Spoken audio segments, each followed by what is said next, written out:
Olá, chegamos para mais um episódio do nosso especial 24Cast. Nós estamos na nossa série sobre inteligência artificial.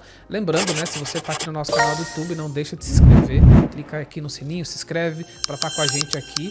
Esse é um conteúdo, é uma série realmente que a gente fez dentro do 24Cast. Então ela é uma série à parte, tem um conteúdo diferente. E a gente tem os nossos parceiros. Um deles é a Pipe Lovers, que é o nosso grande parceiro. Vai estar aqui o QR Code em algum lugar, que é a maior comunidade de vendas do Brasil. E também o pessoal da Sona VoIP, que é uma empresa de telefonia VoIP de altíssima qualidade, integrada ao Bitrix 24. Se você quiser saber mais, também tem um QR Code aqui. Teste por 30 dias, integrado à Bitrix 24 também é o nosso grande parceiro. Essa série especial, né, que a gente tem feito, ela geralmente é publicada nos finais de semana. Você vai ver em qualquer momento, mas geralmente sai no final de semana. A gente está trazendo aqui um conteúdo só sobre inteligência artificial, do ponto de vista do conceito. Tem aqui sempre bons convidados. Então é a nossa ideia, falar sobre inteligência artificial, sobre vários aspectos. Já tivemos outros convidados aqui. Esses vídeos, né, que eu tô falando, estão todos aqui no nosso canal do YouTube, tá bom? E hoje eu tô com um grande convidado, eu tenho a alegria de estar num ecossistema bacana, então consigo fazer boa parte desse conteúdo presencial. E hoje eu tô com o Daru aqui. O Daru, obrigado aí, cara, pela disponibilidade. A gente se conhece há pouco tempo, mas tivemos boas agendas, inclusive, todas as vezes que a gente se encontrou. Foram assuntos bacanas e já temos amigo aqui em comum, tenho acompanhado seu trabalho. Para quem não conhece ainda, Daru, seu trabalho, eu queria que você fizesse um resumo aí da tua carreira, o que você tem feito. Eu sei que você está muito próximo também desse assunto de inteligência artificial que a gente fala na sequência. Perfeito. Primeiro, agradecer o convite. É sempre uma honra estar podendo compartilhar o conhecimento aí com a comunidade, com os parceiros aí. A minha jornada começou na inteligência artificial em 2003. Pô, acho que nem tinha esse nome ainda, né? Não. A inteligência artificial era ainda algo que era como se fosse etéreo. Sabe quando tu fala não tem a matéria escura? Sim, sim. Que o pessoal ainda não tinha conseguido, até hoje não conseguiram ainda definir, né, a formulação, identificar ela, apenas ela aparece como algo intangível. Basicamente foi isso. Então a minha jornada, eu sempre fui um cara bastante teórico-prático. Uhum. Gosto muito da academia. É isso que eu ia falar, da tua carreira. Queria que você falasse um pouco também da tua carreira, antes de falar exatamente só de inteligência, só da tua carreira. Queria resumir a tua carreira aí. Perfeito, porque justamente... Elas se cruzam? Se cruzam a parte teórica com a parte prática e com a inteligência artificial. Eu comecei a minha carreira... Tinha acabado de terminar a faculdade, tinha feito 2 faculdades aqui em Joinville e na UDESC. Na época dava para fazer, né, as duas. Fiz engenharia mecânica e computação ali na UDESC mesmo.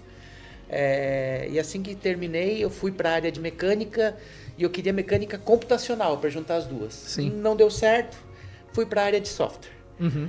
Mas tinha que ter algoritmos de otimização, matemática. E aí eu tive contato com a pesquisa operacional, que inclusive hoje é o estágio que a gente ainda não conseguiu.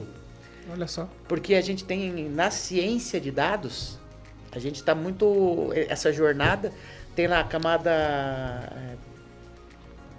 Você tem lá a descritiva, descrever os dados, a diagnóstica, a preditiva e a prescritiva. Bom, voltando para a carreira então, a prescritiva é dizer o que você tem que fazer, como você maximizar um recurso ou minimizar custos. Isso me chamou bastante atenção. E quando eu entrei na computação, e tinha saído da parte da engenharia, eu queria misturar as duas. E aí foi onde eu voltei para estudar e fazer um mestrado em matemática computacional. E aí foi meu primeiro contato com soluções de otimização. E lá eu tive contato com as meteorísticas. Olha o nome. Olha meteorísticas. Só. Caraca. O que são as meteorísticas? São formas de resolver problemas que imitam alguma coisa. Que... Se você for olhar ali a essência dela, é a tal da inteligência artificial. Só que na época nós falávamos de sistemas especialistas. Então eu comecei nessa área e acabei criando na minha carreira, nessa primeira vertente com o mestrado, eu resolvi um problema da DataSul, de sequenciamento de produção usando heurísticas e meta-heurísticas. Aí você tem algoritmo genético, colônia de formigas, as redes neurais, que é a fundamentação de hoje, né? Só que lá eu tinha que implementar em C.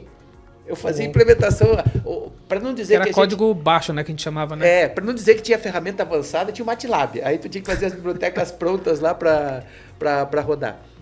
Então nessa jornada de 2003 até 2006, a gente vendia soluções de otimização. Isso era na manufatura, DataSul Manufatura? Isso, DataSul Manufatura, exatamente.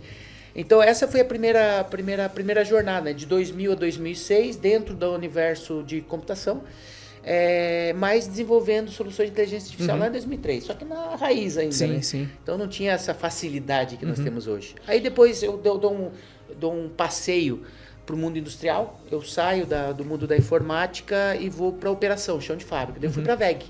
Lá eu fui trabalhar em planejamento. Peguei toda a parte de otimização matemática e fui ser chefe de planejamento lá numa das VEGs. Aí aplicava inteligência artificial lá, mas com outro nome, que hoje a gente conhece como séries temporais.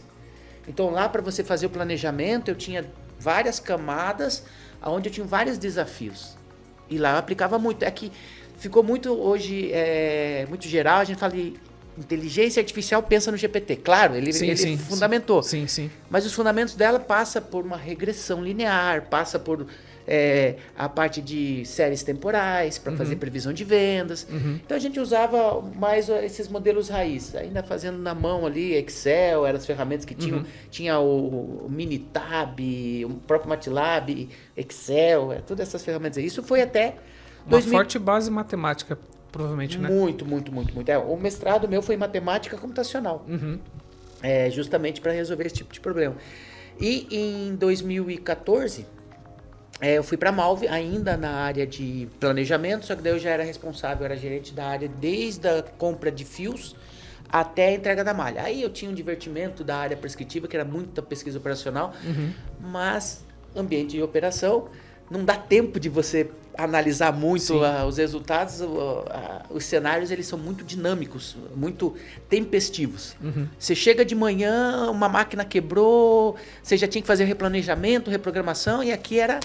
Ou dava tempo, não dava, o ser humano ia lá mesmo, fazia reprogramação, etc. E nesse período, eu estava muito afastado, eu sempre quis terminar meu doutorado. É por isso que eu falo que conecta bastante, né? Aí eu tinha feito uma especialização em engenharia de software, na área de orientação a objeto, uma especialização na área de produção, então era planejamento da produção, um MBA na Sociesc. Opa, fazendo propaganda aqui. Não tem problema. E aí nesse período eu estava agoniado, e eu trocava na VEG minhas férias para fazer o doutorado em Curitiba. Aí eu trocava, final de ano tinha que sempre ter alguém para acompanhar lá. Algumas máquinas ficavam em operação na VEG, né? E aí eu tirava, como eu era chefe, então eu era cargo comissionado, eu pegava um dia por semana de um trimestre. Nesse trimestre eu trocava daí as minhas férias nos dias úteis, daí eu ia para Curitiba, assistia a aula e voltava, e no final do ano daí eu ficava de castigo. Caraca, que jornada. Mas, obviamente, eu fiquei 8 anos assim. Se eu não fazia uma disciplina sempre como aluno especial, não tinha como entrar como regular, etc. Quando eu fui para a Malve, a ideia era isso, e eu estava agoniado. E aí agora vai chegar onde eu estou hoje, né? Aí eu precisava voltar para a academia, já estava muito longe, já fazia 10 anos que eu estava longe, principalmente da computação, daquele fermo, mas estava na indústria. Então, na indústria me deu muita bagagem do dia a dia, né? Pronto.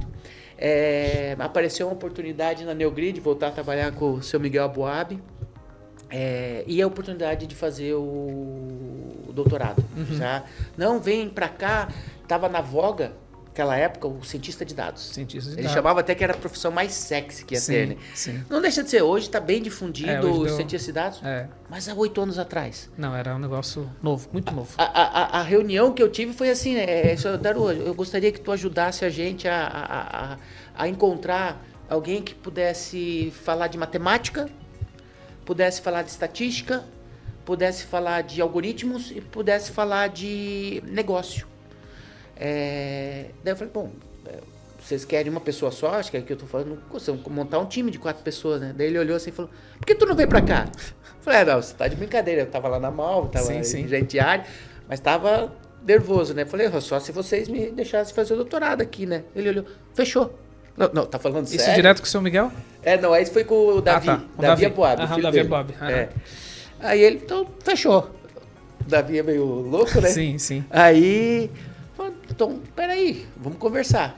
E aí foi onde eu fiz de novo uma transição de carreira, né? Porque, agora vamos se dedicar. Aí foi onde eu voltei para academia, Entrei no doutorado lá na Federal de Santa Catarina, daí na época ainda as universidades, elas tinham a IA muito fundamental, então eu fui ver séries temporais, previsão de vendas, etc, para trabalhar com as ferramentas de planning ali, né? E como eu estava muito longe da academia, fui fazer uma especialização em ciência de dados, lá em Florianópolis, que daí tinham acabado de lançar uma sprint, que era 1 ano e 3 meses.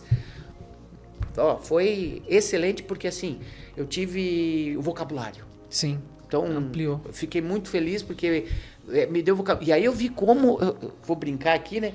Quem é da computação, que está assistindo aí o YouTube, vai saber o que é um container, o Docker, o container. Sim, o Docker. Eu tinha ficado 10 anos fora e eu era da DataSul. Sim. Então, na época, era programalista. O cara era programador e analista ao mesmo tempo. E, de repente, eu venho para um outro mundo que o cara começa a falar assim, não, é UX, UI, agora tem o front-end, o back-end, o full stack. Ficou bem particionado, né?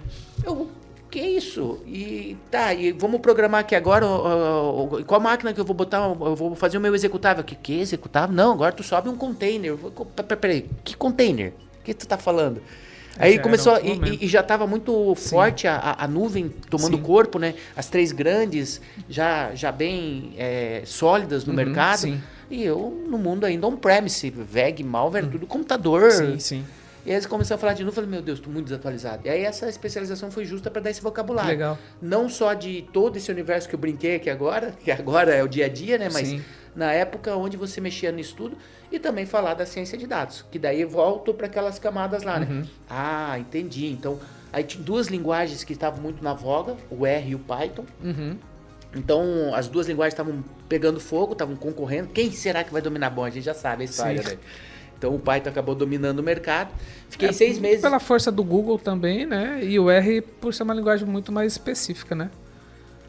Fica só no mundo da estatística, né? É excelente estatisticamente falando. Sim. Mas como pacote de usabilidade, o R ele não é tão atrativo. Sim. Hoje você consegue num curso como professor da UDESC ali que eu dou aula, eu consigo num curso de engenharia de produção, que eles têm pouquinhas disciplinas de programação, eu consigo passar a linguagem Python e dar uma noção de ciência de dados para eles. Sim. Nossa senhora! Ecossistema gigante, muitas bibliotecas, etc. Sim. E aí foi onde essa popularização começou a criar esses cientistas de dados de final de semana. O pessoal começava a fazer blog, tutorial, hands-on, etc. E eu vi que é forte das comunidades, né? Perfeito. E aí foi começando a crescer esse movimento. E eu vi essa evolução, ela veio acontecendo. Então, aí a gente chega onde a gente está hoje. Então, hoje, aí agora até comentei ali, tô com olheira aqui agora, né? Porque vamos terminar esse negócio, porque 8 anos já. Caraca. Trabalhando e estudando, a gente tem esses intempéries, né? Sim. Porque eu acabei trocando, saí da Federal de Santa Catarina e fui para a Federal do Paraná, mais focado daí nessa conexão, que hoje eu faço o doutorado justamente para minimização de rótulos ali, né? Onde eu quero gastar menos para treinar a IA. Como que eu faço isso? Tanto que foi o pulo do gato quando saiu agora o DeepSeek.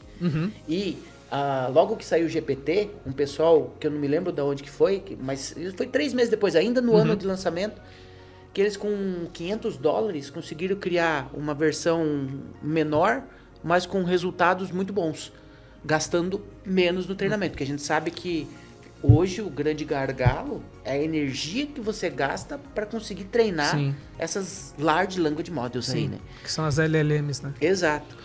Então, nesse aspecto, chega na carreira agora, onde lá na NeoGrid eu trabalho com essa parte toda trabalhei, né, com ciência de dados. E agora, como mudança de carreira, eu tenho dentro da NeoGrid a área de supply, ajuda ali o seu Miguel na parte de supply e alguma coisa a gente vai usando da inteligência artificial. A NeoGrid tem toda uma área de IA lá dentro, né? Cientista de dados, está bem difundido as áreas agora. Bom, para quem não conhece a NeoGrid, dá um Google até um Gemini, um GPT, se aprofunda, que é uma empresa fundada pelo seu Miguel Aboab, que é também o fundador da DataSul, que já está no mercado há muitos anos, deve ter uns 20 anos já, NeoGrid, por aí, né? 25 anos. É de 99, vai fazer 26. E é uma empresa que ela sempre foi vanguarda, porque ela está meio no meio do caminho entre as indústrias, os varejos, então vale a pena pesquisar, não quero entrar nessa seara aqui, mas dá um Google aí, pesquisa sobre a NeoGrid que vale a pena. É isso aí. E nesse mundo, quando saiu a IA, eu falei, bom, peraí, agora, a IA generativa, né? Eu falei, tem coisa legal aí. Sim. Porque a partir do momento que ela começa a responder, que você começa a se assustar, você, opa, o que isso Aí faz? fez sentido tudo que você estava vendo ali no âmbito de, ainda, vamos dizer assim, acadêmico, né? Ainda de estudo, né? Exato. Fundamentos, acho que essa é a palavra. É isso aí, os foundation models que eles chamam, né? Então esses foundations que formam a base da IA, porque o GPT é só um modelo, é uma arquitetura. Sim. Nada mais que Ele isso. encapsulou, né? Fizeram uma arquitetura lá e essa arquitetura começou a dar resultado interessante. Quem quiser entrar, entra na internet aí, tem o gerador de Lero Lero. Gerador de Lero Lero.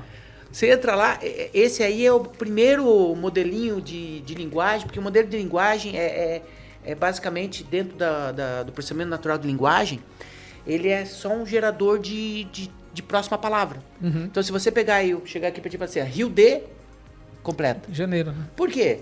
Você já tá na cabeça, tá Modelo na base. mental. Modelo mental. Isso a gente chama de modelo de linguagem. A concorrência das palavras, Entendi. estatisticamente já tem 30, 40 anos que eles estudam essas co-ocorrências, tem algoritmos poderosos, mais antigos. O gerador de Lero Lero é isso.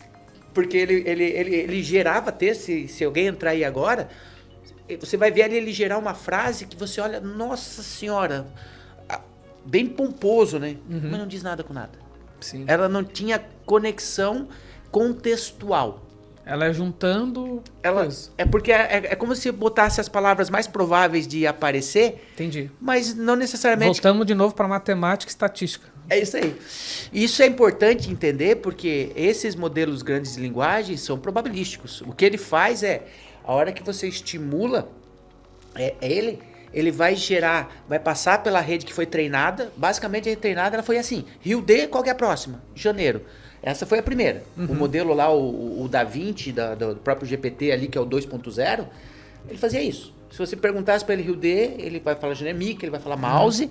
Se você botasse uma pergunta, qual a capital do Brasil? Ele não ia responder Brasília.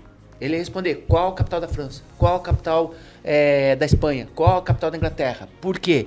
Porque quando ele aprendeu a próxima palavra, ele entendia que quando está tendo uma pergunta, era um professor fazendo prova.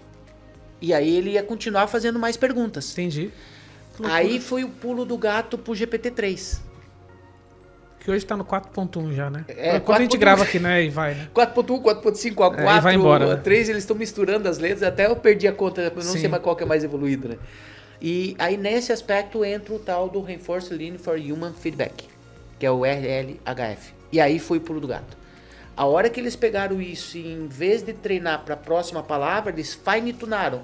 Ou seja, só deram uma ajeitadinha na pontinha ali da LLM, falaram, não, eu não quero mais só a próxima palavra, eu quero que você responda. Aí deram várias perguntas e respostas, e aí ficou assustador. Aliás, fine tuning é uma palavra que vocês vão ouvir bastante aí quando estiver perto do mundo de IA também. Né? Que é a questão de você, quando você treina, você vai apertando o parafusinho ali. Eu acho que até se for dar uma pequena introdução desse ali, o fine tuning basicamente seria você dar um ajuste na ponta, né? Você treinou ela para alguma coisa, aí se você pegar o GPT hoje, ele não conhece os teus documentos. Você tem os teus documentos, Sim. aquela coisa que você fez. O que você pode fazer? Você pega os teus documentos, prepara um treinamento dizendo, ó, isso aqui... daí tem um padrão para você criar Sim. lá, né? Você vai tirando os pedacinhos ali e diz qual que é que tá Faça faltando. isso na versão paga, tá? Não coloque os seus dados na versão gratuita. Não, pelo amor de Deus, né? Tá? Perfeito. Só fica essa dica, sempre.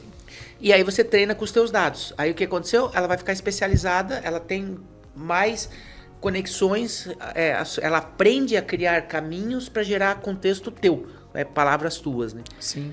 Bom, e aí eu acho que essa conta um pouquinho da jornada até chegar nos dias de... que eu ia terminar, que aí há 3 anos atrás, quando veio essa febre, eu falei, poxa, peraí, eu tenho domínio disso.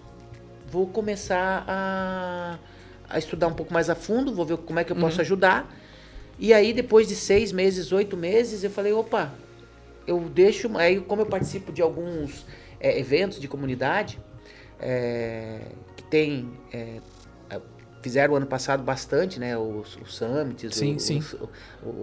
Tem um evento também nacional que é o TDC, e eles ano passado ficaram bastante fazendo de IA. E aí eu tive a oportunidade de ver várias apresentações dos empresários, tive bastante contato com o pessoal e comecei a perceber as mesmas dores que eu já vinha sentindo, quer dizer, ano retrasado, porque ele surgiu em 2022, né? E aí foi onde eu percebi que havia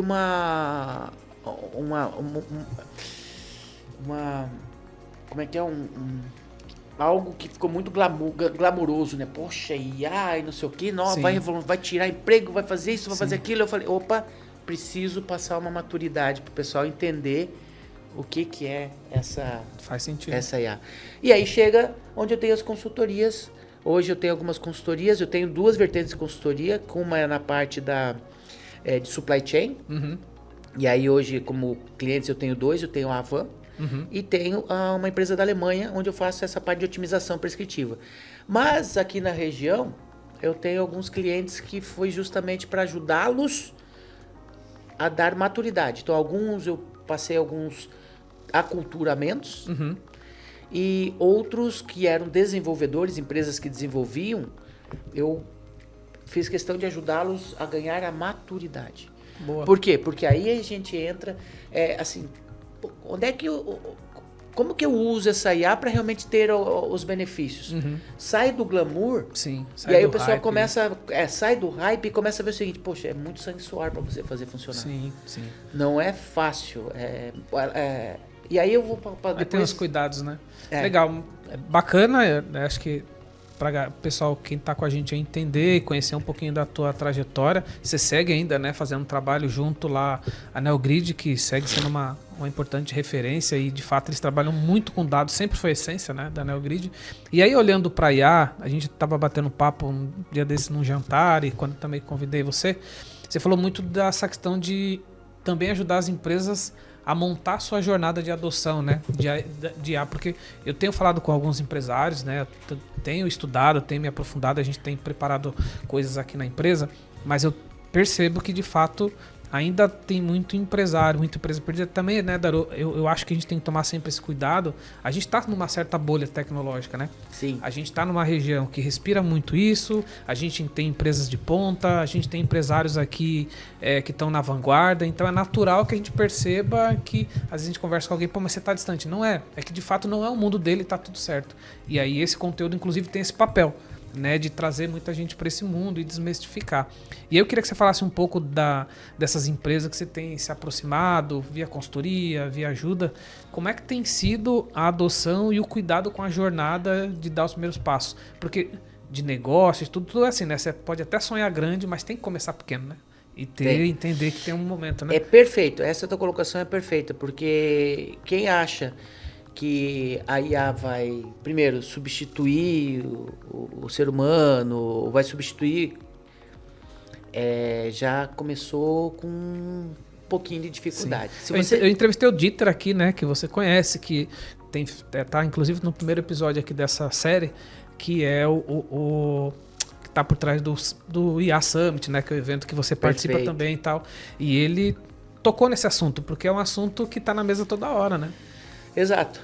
E ali por isso que eu fiz questão de passar, eu abro alguma conversação, primeiro botando os pingos nos is. A partir do momento que você entende que essa IA generativa, ela gera a próxima palavra, e é só isso, é um modelo probabilístico, o que você faz com isso é que realmente vai te dar algum resultado. Agora, dizer que o modelo que gera a próxima palavra vai substituir o ser humano é um quanto ousado, né? Ousado, e talvez seja muito... Você está em tecnologia há muitos anos, eu também, a gente já ouviu isso muitas vezes, pô. De outras tecnologias, inclusive. Então, é muita presunção quando o pessoal começa a ver textos bem escritos e formulados, que são modelos probabilísticos, dizer que isso tem razão, tem comportamento.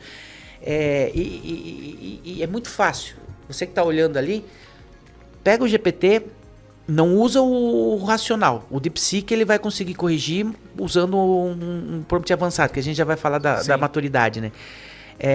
Escreva 37 pontinhos de 10 em 10. Só isso. Escreva 37 pontinhos de 10 em 10.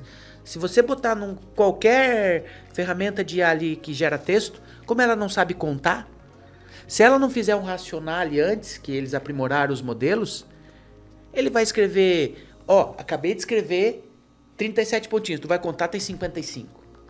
Ou ela vai escrever 10, 20, 30, 40, 50 e faz lá 37, 10, 20, 30, 40. Não sei qual resposta vai sair. Como isso é um exercício de raciocínio e ela não raciocina, aí ela não consegue resolver. Por quê? Porque é um modelo probabilístico. Pede para ela contar 30 palavras. Vai sair 35, vai sair 32, vai sair 28. Por quê? Porque ela não sabe contar. Para ela, o conceito dela é geração de estímulos. Como ela foi estimulada, ela teve vários aprendizados, então se tu pedir uma raiz de um número, por exemplo, raiz de 2, ela em algum processo de treinamento lá passou esse número e calibrou a rede neural dela. Mas inventa um número qualquer, 72,354724, vai inventar um ali, raiz disso aí. Ela não vai conseguir acertar. Só que como ela foi estimulada e teve raiz 72, já teve na internet, ou no modelo que ela aprendeu coisas parecidas, ela vai gerar um texto que quase dá certo. Entendi. Então quando tu vai para fundamentação, é isso que ela está fazendo. É um modelo probabilístico. E quando você mexe na temperatura dela, o que ela está fazendo é só mudando a probabilidade da próxima palavra. Então quando você estimula ela, que foi o exemplo que a gente fez lá, aqui na região tem o Rio de Una, se eu não me engano. Tem os rios aqui, etc. Então Rio de Janeiro é com certeza para o brasileiro aqui que vai estar mais estimulada a alta probabilidade. A maior tendência, né? Mas quando tu mexe na temperatura, ele vai criando um rateio baseado nesse coeficiente que vai aumentando a probabilidade das próximas. Então o que acontece? Quando ele é estimulado, ele faz um sorteio baseado na temperatura e é como se fosse bilhetinhos, né? Então o janeiro, nesse exemplo, ia ganhar 90 bilhetinhos. Então, Perfeito. Quando ele sorteasse um número, o janeiro seria o mais provável. Então, aumentou a temperatura, ele vai tirar bilhetinho do Rio, do janeiro. E vai botar pro Una, aí vai ter um monte de bilhetinho que ele vai dar para todo mundo. Aí, quando ele sorteia, a chance de entrar outro no meio, e aí muda tudo. Porque a hora que você muda uma palavra, tudo que vem depois é dependente, é uma cadeia markoviana. Sim. Ele depende do anterior, porque tem um contexto que ele gera, que é o estímulo que a rede neural teve, né? Então, aí voltando ao ponto, aí a gente vai falar dessa maturidade. Então, quando eu abro falando sobre essa questão de que ele tem que entender que é só um modelo probabilístico, como é que você faz uso disso adequadamente? E aí começa a jornada. Então, eu dividiria, eu já estou criando mais steps, porque está vindo tão rápido agora, que eu já posso dizer para ti o seguinte, o último estágio, eu estou definindo ele de duas formas. A primeira é que vai vir essas ferramentas, elas conseguem, já que elas conseguem gerar texto estruturado, e o texto estruturado, nós, seres humanos, somos hábeis em pegar um texto e criar protocolos. Sim. E aí eu consigo fazer ela executar coisas. E aí chamar renomear alguma coisa, procurar em um arquivo, só que ela não procura. É o ser humano que criou um código e disse, se você escrever isso, eu te devolvo isso. Ela não sabe o que é devolver, mas eu vou executar como ser humano um texto estruturado. É o tal dos agentes. Então, e como você consegue executar várias tarefas e ela consegue fazer uma simulação de planejamento, aí depois a gente fala na primeira parte, você pode entregar serviços como software. Então, agendamento. Aí ela consegue fazer. Ela consegue acessar a tua agenda? Consegue. Aí ela vai retornar um texto. Esse texto ela vai parsear, vai fazer um racional. Aí você tem que criar um monte de estrutura para garantir que ela não vai sair fora. Esse texto probabilístico está dentro. Diminui a temperatura, enfim, aprende a usar. E ela consegue te entregar algum serviço. Um agendamento, uma leitura de alguma coisa. E o próximo, que eu acredito que seria o último estágio, porque a gente vai falar dos 3 primeiros. Esses 2 eu estou elaborando ainda, porque tá muito forte. Para quem já viu o Manus e o GenSpark... O Manus é a nova IA que é a moda agora. E eu estou usando um outro, que é o concorrente dele, que eu acho mais fenomenal ainda. O Manus já está entregando mas o O Genspark tá fenomenal. E ele tem crédito diário. Manus é MANUS, né? Isso. E o Genspark, ele tá te entregando 200 créditos por dia. Tu consegue fazer uma tarefa. Que aí é o último estágio que eu imagino que é onde a gente vai começar a se estabilizar. Que é você vai passar a ser um gestor de estímulos da IA. E o diferencial eu chamo de tokenização do trabalho. Uhum. É um artigo com um cara da Universidade de Vanderbilt, ele acabou de botar um curso lá no Coursera, escreveu, e eu adorei. Porque você vai ser medido pelo quanto você gasta. Porque a IA vai entregar resultado. Uhum. E eu tô testando isso ali nessas duas ferramentas, e eu gastei meus créditos, se fosse pagar seria alguns $30 ali, 40, 50 dólares, né? E se tu faz uma pergunta errada, ela passa 10 minutos gerando site, gerando PPT, gerando pesquisa, gerando não sei o que. Aí tu vai olhar, mas não era isso que eu queria. Ou seja, o futuro vai ser o serviço como software e a tokenização do trabalho. Perfeito. Mas isso é o que tá... Agora seria hype, né? Eu imagino que o pessoal tá bem assustado com Manus, com Genspark, etc. Sim, eu vejo que esses caras já são mais avançados, né? Eu acompanho outras pessoas que também estudam IA, o próprio Sakane, eu vi o Manus com o Sakane, tive a honra de entrevistar ele lá para Exo Inovação e tal, mas eu acho que esse já está no outro lugar, né? Sim, que aí agora vamos voltar, então assim, eu falei que esse era os pensando numa jornada, esse está distante ainda. Nossa, porque para chegar lá, como usuário, tudo certo, mas como você desenvolvedor, tá longe. E aí como é que seria essa jornada? Então, eu defini três passos, bem simples. O primeiro passo, como ela gera texto, você precisa guiá-la para gerar o melhor texto possível para aquilo que você quer, que é a intenção. Em inglês, é prompt. Prompt. Uhum. Então, a engenharia de prompt é a engenharia da intenção.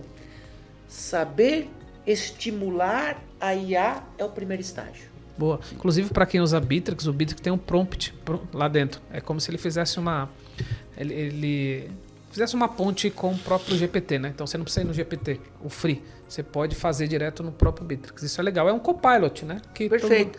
E é ali que entra o primeiro estágio. Você conseguir estimular, mesmo que eles tenham desenvolvido os mais modernos ali, o próprio Deep Research da DeepSeek, já vem tentando entender o que você quer, etc.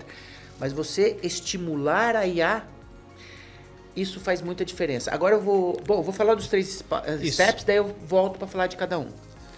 Eu tô igual o pessoal navegando no Facebook, você vai de um lado, problema, eu vou te ajudando aqui a guiar.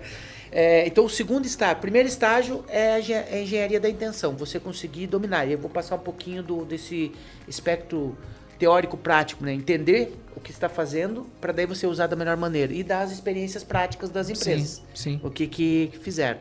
O segundo estágio, tu vai perceber o seguinte: puxa, eu estou estimulando a IA, mas ela não me dá a resposta que eu quero. Porque eu queria que ela lesse meu documento, minha planilha, meu banco de dados. Então tu vai aumentar a capacidade dela, estimulando. Quando você fizer uma pergunta, ela vai buscar a ampliação desse conhecimento e retornar algo para você. Retrieval Augmented Generation, o famoso RAG. Então esse nada mais é do que você ampliar a capacidade dela a partir de um estímulo que você dá. Você usa uma indexação, que eu vou falar da primeira parte também, e ela te traz coisas tuas para ela poder elaborar uma resposta mais próxima daquilo que tu quer. Boa. Esse é o resumo. E aí o terceiro estágio. Entendeu que a intenção, já sabe fazer a intenção, que é o prompt, já consegue fornecer para ela conhecimentos teus. Aí tu começa a perceber o seguinte: pô, mas só isso não é suficiente, porque eu preciso que ela consulte a internet, que ela veja uma previsão do tempo, que ela audite se o que eu dei de instrução para ela resolve ou não. Aí eu tenho que ir para os agentes. E aí o terceiro estágio, que já está defasado, que já mas seria o terceiro grau. E aí eu vou contar um pouco dessa jornada. Então a primeira jornada na empresa, eu tracei Claro que tem uma outra que, assim, quando fala de inteligência artificial, esses 3 eu falei de IA generativa. Mas tem o machine learning tradicional. E aí eu botei um quarto passo, se a empresa tem esse interesse, vamos criar então um aprendizado de máquina aqui, aí vamos fazer um aprendizado supervisionado, vamos entender como é que eu preparo o rótulo, como que eu treino um algoritmo, como que eu publico uma IA ou um modelo, né, um MLOP, que é o famoso processo de ciência de dados, e aí eu passo a consultar, porque o GPT nada mais é do que um desses modelos que está lá e você só faz e vai comunicando. Só que ficou tão bom que ele ganhou vida própria, né? Virou uma febre toda. Então, vamos começar com a parte do prompt. Aí eu vou dar o exemplo das empresas ali, né? Aí eu falo, bom, entendi, mas o que eu posso fazer? Aí, vamos então dominar a primeira arte, que é o prompt. Onde é que você pode, agora se pergunte, onde você, já que você é desenvolvedor de software, esse é um dos meus clientes lá, onde você pode colocar algo que o ser humano não faz, ou não gosta de fazer, ou que para ele não é algo que ele precise ali tá com algo, mas que a IA pode fazer muito bem. Sim. Aí ele percebeu que dentro do sistema dele ele podia colocar, na entrada do usuário tinha 2 informações críticas que fundamentavam todo o sistema dele. Nesse caso, a empresa trabalha com softwares para engenharia, ambiente e saúde. Então, descrever, por exemplo, o risco que tem um determinado cargo é importantíssimo. Sim. Mas quem estava lá fazendo o cadastro, ele só queria cadastrar. É só um cargo. Só um cargo. E aí ele tinha que botar uma descrição. Ele copiava e colava, só que era limitado. Daí, quando ia para o banco, cortava pedaço do... E aí, então vamos colocar uma IA aqui que a gente faz com que ela escreva adequadamente. Foi 1 mês de trabalho para conseguir dominar um prompt. Olha só. Porque não é só colocar, descreva esse cargo. Não, ela vai gerar texto, dependendo do que ele escrever, e estiver errado, ela vai começar a gerar, e ela pode gerar um texto bem grande, ela pode gerar um texto bem pequeno. Puxa, você vai precisar domar ela para ela entregar para você o texto que você deseja. Essa é a engenharia da intenção. Esse lugar que eu tenho conversado com muitos empresários e algumas empresas estão pulando e olhando, eu quero a tecnologia antes. Esse lugar eu acho um dos mais complexos, na minha opinião. Você domar ela e você entender, por isso que eu falo que é a primeira parte, eu acho o mais importante, porque ele vai perpassar todo o resto. Depois a base é essa. Eu tenho uma startup que eu estou desenvolvendo e eu estou há 1 ano já trabalhando nisso e a minha grande dificuldade está no prompt. Eu já estou com agentes, estou usando protocolos avançados ali que saiu do Google, saiu do MCP, da Cloudê. Isso, fichinha, é padrão. Agora, você dominar para entender o que você está fazendo, então eu vou falar o porquê que isso é complicado. Ou por que você precisa dominar isso aí.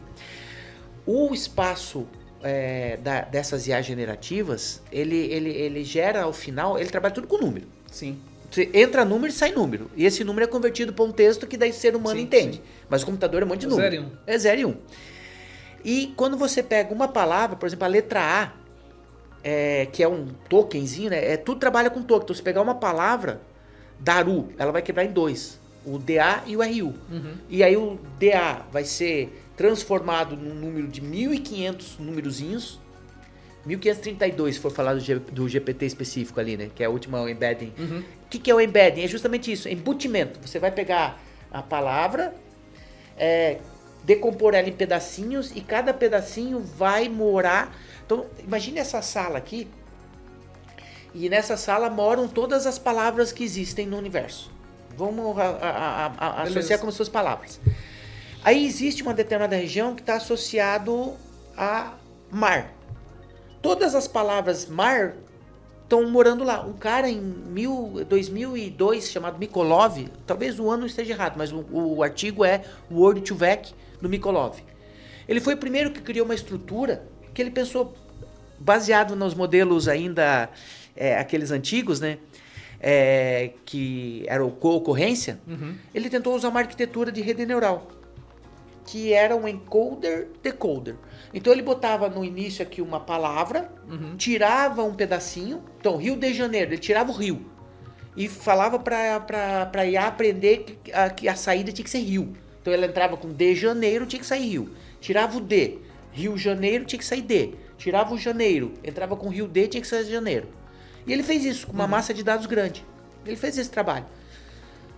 E aí ele ensinou essa encoder. Encoder é como se fosse compactar, porque ele imaginava que existia muita coisa desnecessária. Sim. É como se fosse assim, será que dá para compactar a semântica? Né? Então o Rio de Janeiro é uma palavra que tem contexto, só Rio, só D, só Janeiro, são Sim. coisas que separadamente tem Verdade. coisas diferentes. Juntou as três, ela é uma cidade. Perfeito. E ela vai morar em outro lugar. E quando ele tentou fazer esse experimento de co-ocorrência, tentando estimar qual que saía, ele tirou a camada de fora. E quando ele olhou dentro, tinha um número, que era um vetor ali, né? Porque a da saída eram as palavrinhas, o Rio, o D e o Janeiro em formato numérico.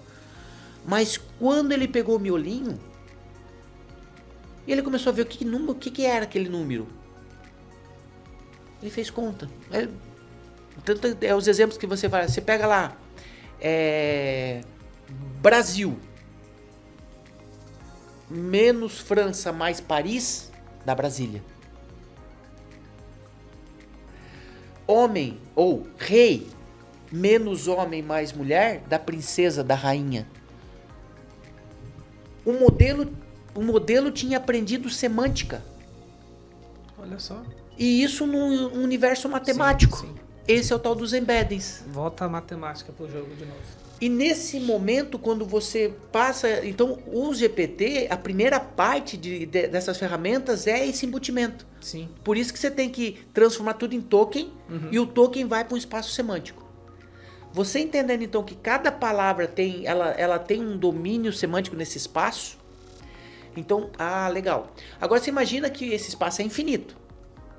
Imagina, todas as palavras de todo mundo, em algum lugar ela vai morar, mas é infinito. Sim. Quando você faz uma pergunta para ela, quantos litros tem um copo, quantos ml tem um copo de água? Que copo? Que contexto? Quando ela é estimulada na primeira parte, ela vai estimular, porque daí dentro de uma rede neural é um monte de estímulos. E lá no final, os estímulos que forem mais dominantes vai gerar a próxima palavra. Então ela fala, um copo de água tem aproximadamente 300 ml. Pô, mas que copo você queria? Então, quando você estimula ela de maneira adequada, ela vai começar ela vai estimular espaços vetoriais dentro da rede dela, que vai começar a gerar texto focado naquilo que tu quer. Então, quanto mais você for assertivo no teu contexto, mais ela vai retornar de forma assertiva. Porque ela vai fechar o domínio semântico e as palavras que estão mais próximas daquilo que tu quer vai começar a sair. Sim. Nesse exemplo do empresário lá da empresa de software, ele percebeu que ele tinha que dizer que era um engenheiro de segurança do trabalho, as empresas tinham que usar essas informações, ele teve que limitar. Então aí tem vários frameworks, aí você dá a persona, dá o estilo, dá tudo isso é para fazer o quê? E eu não falei, tem uma outra parte na entrada ainda, que mesmo que você escreva um monte de coisa, ele tem uma parte chamada modelos de atenção. Quando você está numa festa, está ali conversando, como é que a pessoa que está do teu lado está te escutando? Tem um monte de ruído no meio, um monte de coisa no meio. E como é que o teu cérebro consegue... Ele meio que bloqueia, né? Ele fica na... Isso é o modelo de atenção. Esse foi um dos... Então, a gente falou de algumas coisas. Os embeddings foram essenciais para o GPT. Entender, então, o que ele faz. Modelos de atenção são importantes. Ele vai dar foco àquilo que é mais importante. Então, tu escrever, reforçar aquilo que você quer, estimula o GPT. E o outro é a parte de treinamento, que foi o reforço para a resposta, né? Sim. Então, essa parte de modelos de atenção é você, na primeira camada, você escrever aquilo que é importante, vai passar. E não precisa, eu passo pro pessoal, olha, você é um especialista. Mas não precisa, se você botar direto lá, segurança do trabalho, isso vai ser suficiente, porque o modelo de atenção vai capturar, vai entender, vai estimular, não é entender, esquece entender, né? Ele vai estimular os pesos e vai passar pela rede, que vai estimular uma região neural semanticamente próxima daquilo que tu quer. Puxa, então a hora que você entende isso, legal. E aí vem os frameworks que o pessoal agora está muito em voga, mas você nem sabe. É o cadeia de pensamento, o reason acting. O que faz esses elementos? Vou falar do reason acting. Olha só. Vou falar do cadeia de pensamento. São 3 palavrinhas. Só isso já é suficiente para você fazer o prompt mudar totalmente. Você pede lá assim, ó. Resolva tal coisa. Mostre passo a passo. Escreva passo a passo. Só isso. Escreva passo a passo. Na hora que você deu o estímulo do escreva passo a passo, ele vai começar a fazer o quê? Aí tem uma matemáticazinha ali embutida. Como é que estamos aí? Tá, vamos aí. Eu vou te... Tem mais uns minutos ali, né? Dá pra conversar. Então, nesse aspecto, ele vai fazendo o quê? Ele mesmo é a autodirecionamento. Então, ele gera um racional, aí ele vai escrever várias palavras ali, só que ele tem esses GPTs, se você perceber lá na saída, ele é um streaming. Sim. Ele vai saindo e vai escrevendo ali, né? O que ele tá fazendo? Pasme, mas o GPT escreve uma palavra por vez. Um token por vez. Pode até ter mais alguns, mas daí tem que ser sequencial. Então ele vai escrever um token, esse um token vai voltar para realimentar, estimular todo o sistema e gerar o próximo token, e ele fica fazendo isso. Só com uma velocidade absurda. Absurda, exatamente. Então quando você pede para ele escrever passo a passo, ele faz o autodirecionamento. Então ele vai escrever um racional, vai reestimular e vai filtrar o espaço semântico. Então ele começa a fazer isso. Então, usar essas ferramentas, escreva passo a passo. O React é outro que fala assim, ó. Pense, haja, observe. E aí tem um protocolozinho para escrever uma bonitinha ali. E repita esse passo várias vezes até você chegar à conclusão. E aí depois emita. Agora eu sei a resposta. É absurdo o resultado que você tem. E agora você vê as ferramentas embutindo no modelo. A primeira parte você vai ver thinking. O que ele está fazendo? Um React, um Qt mais avançado, obviamente, porque daí eles botaram muito mais camadas ali. Sim. Então, eu estou vendo o Gemini fazendo isso, que ele pega lá, ele faz lá, o que a pessoa quer? A primeira parte ele chama ele mesmo. Só isso. Então, ele vai fechando o contexto para que as palavras saiam mais próximas da tua necessidade. E ele mesmo já tenta ir filtrando. Diferente dos outros, o Gemini ele tem essa prerrogativa de consultar ele próprio, porque ele tem muita base de internet, né? Então dá para perceber essa grande diferença para os outros, né? Sim, inclusive esse final de semana eu tava usando muito o O3 e o DeepSeek, com a parte de research dele. Mas aí eu fui testar eu falei, poxa, tá muito ruim a qualidade. Como as minhas janelas eram muito longas, eu precisava de muita leitura, resumir artigos, etc. Aí precisava rapidamente, por que fala esse artigo aqui? Tem uma massa lá de dados. O Gemini, nesse aspecto, tá imbatível. Muito bom a resposta que ele dava. O O3 não conseguiu responder, o DeepSeek também foi ruim, o Anthropic, todos eles apanharam. Aí quando a janela começava a ficar muito longa, já era. Enquanto o Gemini eu já estava com 200 mil tokens na janela da mensagem, e ele aqui, mandando ver. Pegando coisa lá do início, o O3 já estava perdendo o caminho. No final ele começou a dar umas apanhadas que eu pedia para traduzir pro português, botar em texto, para eu queria gerar o capítulo ali no meio do caminho. Ele tem um Canva agora, né? Que ele tem essa ideia de trabalhar já um documento maior. Né?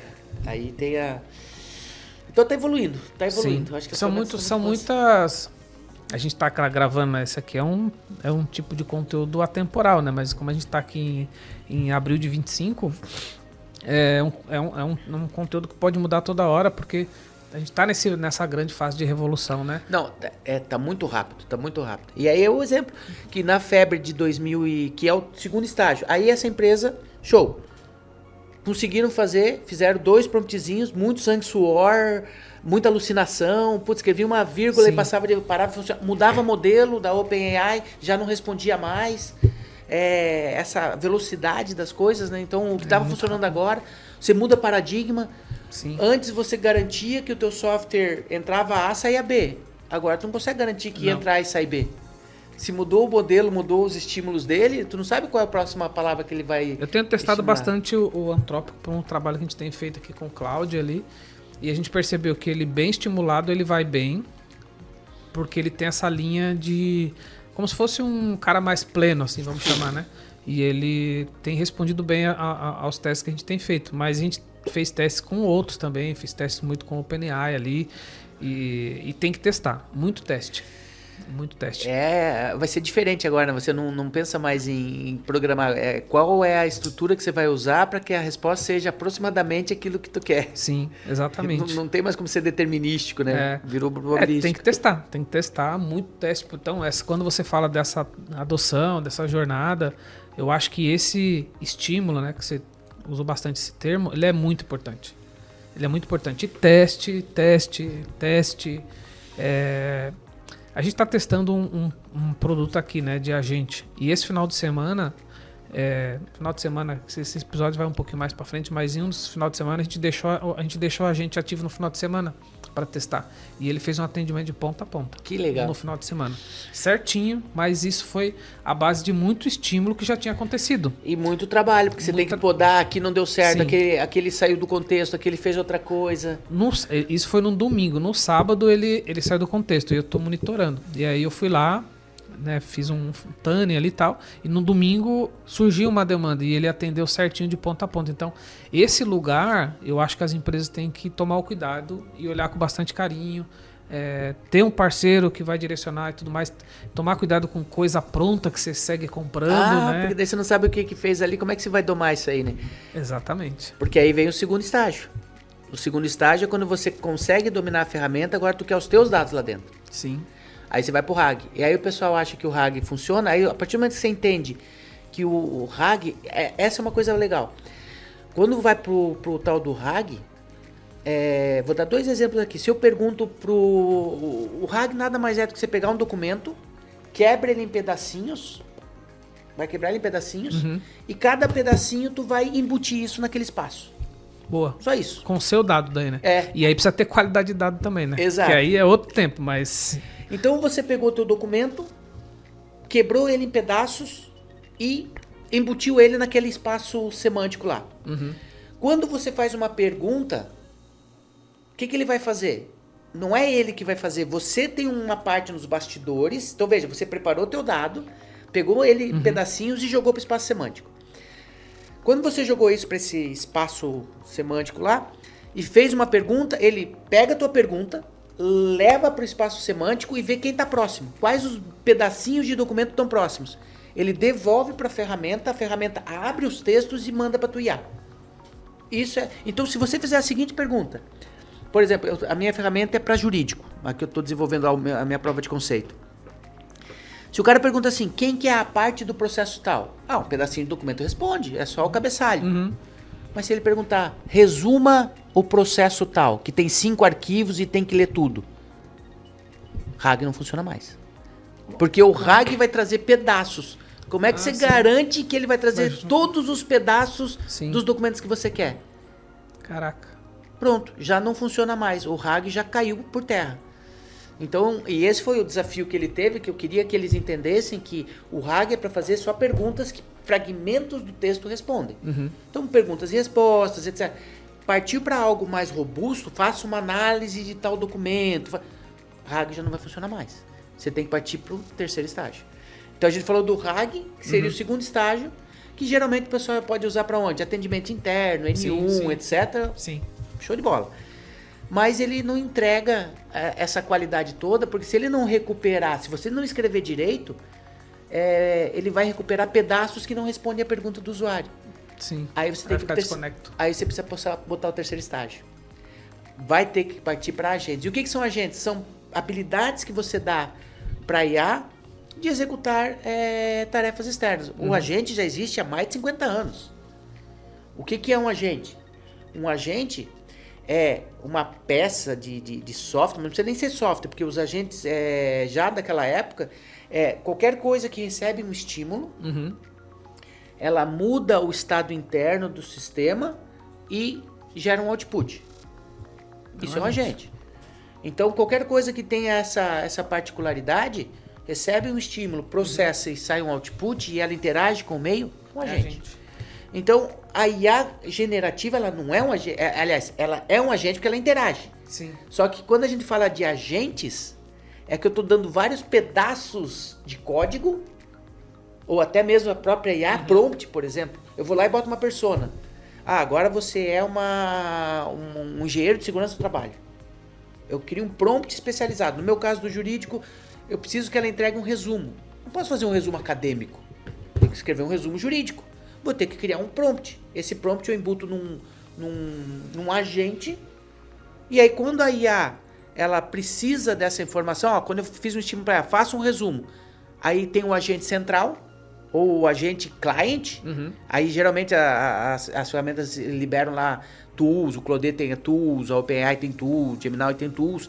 Eu parti para uma abordagem diferente, eu criei o meu agente de operações e lá ele traça uma estratégia, cria o protocolo e aí começa a chamar esses outros agentes. Sim.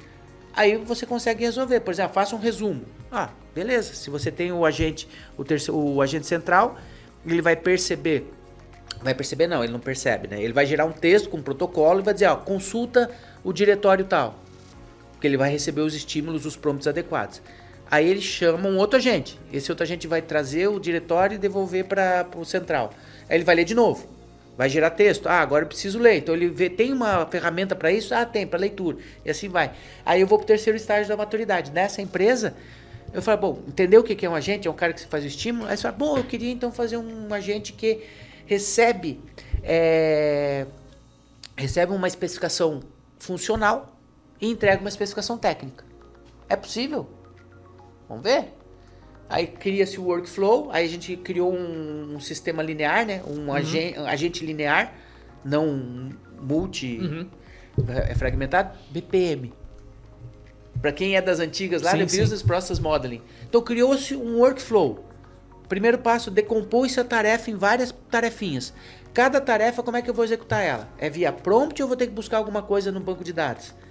E aí ele passava, pegava a especificação funcional, aí abria para o use case, aí ele tinha lá os templates deles, aí teve que criar documentação, entender o que era, muita coisa na cabeça, tinha que acessar sistema, criar esses conhecimentos ampliados, botar RAGs no meio do processo.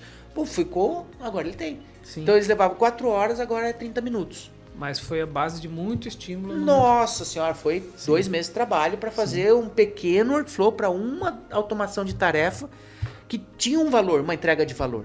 Então, aí agora, eu posso dizer assim, essa jornada se resumiu em 3, né? Dominar a arte da intenção, dar capacidades expandidas e agora interagir com o ambiente. Agora você tem um pacotinho completo. Muito bom. Rapaz, o papo é tão bom que a gente já está quase chegando a 1 hora aqui de bate-papo, só para você ter uma ideia. Mas é um assunto muito amplo, né? Então, óbvio, né? A minha ideia aqui dessa série é trazer o conhecimento óbvio, mas também gerar os insights para que as pessoas também possam buscar, né? Porque às vezes não dá para você tá na sala de aula, sabe disso, né? Não tem como entregar uma coisa em 1 hora.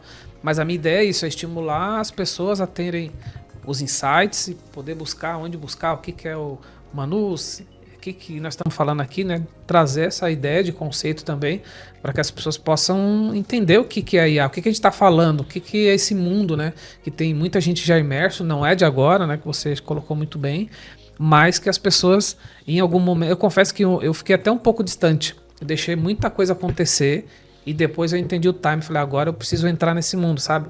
Porque também tinha muita coisa acontecendo e elas não estavam conectadas, tinha muito assunto perdido, falavam coisas diferentes. E eu fui esperando chegar um momento que eu entendi que era importante, eu entrei nesse mundo. Que eu acho que já estava mais maduro, já tinha mais temas, já tinha pessoas falando com consistência. Porque é um cuidado também, né, Daru? Porque quando é um assunto muito hypado, às vezes as pessoas falam sem a consistência correta.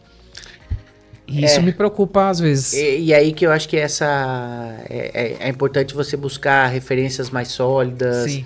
Eu vejo bastante esse hypismo ali, até falas que, olha, vai mudar o mundo, vai não sei o que. Pô, a hora que tu entende que o fundamento dela é gerar isso aqui, tu imagina para os usuários, pros diretores de empresa, para os gerentes, que aí começa a investir. Sim. E depois que ele descobre que é só um gerador de texto super avançado, que aí o que você faz com esse texto é que realmente vai entregar valor, e aí não foi isso que te venderam no início, começa a entrar na desilusão, começa a desinvestir. Sim. Então nós estamos num momento que muitas empresas já tiraram o pé, porque já não conseguiram transformar isso rapidamente em valor.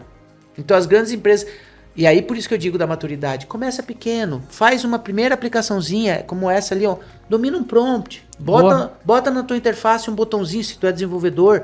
Se você é o usuário, ou quer entender, começa estimulando aí. Um Copilot, como eu falei do Bitrix aqui, Perfeito. né? Quem tá aqui, que é a nossa maior audiência aqui, tem lá no Bitrix o Copilot, eu uso para montar as minhas pautas.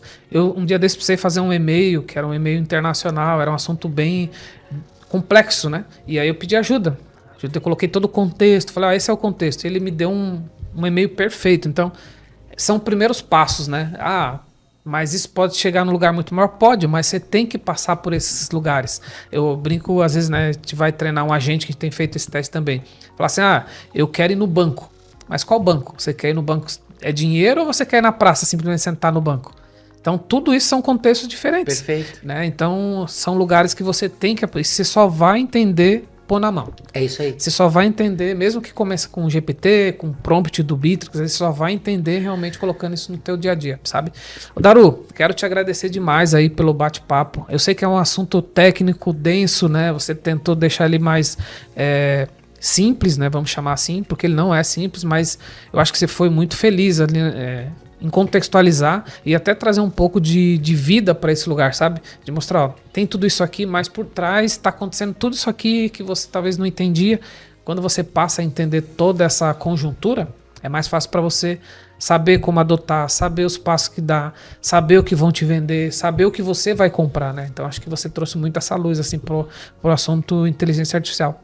Te agradeço aí pelo esse cuidado e por compartilhar assunto tão rico e tão complexo ao mesmo tempo, né? Obrigado, eu que agradeço o convite aí, fico sempre à disposição aí. Então até vou deixar aqui, talvez fique alguma pergunta, alguma coisa que você queira completar, por favor, completa. Não, eu tô aqui fechando pra gente chegar no finalmente, mas de fato é um assunto denso, tem muita coisa acontecendo, né? E você é um estudioso, dá pra ver, vai no mais profundo e tudo mais. Eu acho que é isso, acho que as empresas têm que tomar esse cuidado, né? Pensar em adoção, toma os cuidados que você colocou, esses 3 pontos. Vamos repetir ali? Você pode me ajudar? A parte do prompt, primeiro passo. Domínio ali do prompt e tal. Segundo passo, você vai agora ampliar a capacidade dele com o RAG. Com o RAG aí você já começa a preparar o teu dado para isso. É isso aí. E a partir do terceiro estágio, tu começa agora a botar estímulos externos, que são os agentes. Legal, aqui já está mais avançado, né? Então, se você já passou por essas duas, vai encontrar muito material, você já está quase que bem no caminho desse terceiro, né? Então, eu acho que, perfeito.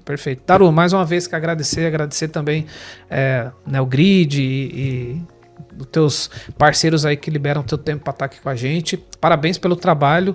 Esse é um trabalho muito importante, que você siga esse trabalho. Quem quiser se conectar com você, LinkedIn, onde te acha, onde é mais fácil? LinkedIn, tá lá, pode procurar por Daru, vai ter poucos, mas é Gilcilei Daru. A gente deixa o link aqui na descrição também do episódio. Isso. Põe o contato ali, eu ponho o Isso, QR põe o Code link ali. Aqui. Boa. Linkzinho. Tá legal. Joia. Daru, mais uma vez, obrigado aí pela disponibilidade. Agradeço. Gente, estamos chegando ao final aqui de mais um episódio da nossa série de inteligência artificial. Uma aula hoje aqui com o Daru. Agradecer demais aqui ele pelo descritivo. Não esqueça, se inscreve aqui no nosso canal. A gente segue com a nossa série. Tem mais conteúdo chegando aí. A gente está tentando desmistificar ou entregar um pouco aqui para a nossa audiência, fazendo essa curadoria do assunto inteligência artificial. A gente se fala ou se encontra aí no próximo conteúdo. Até lá.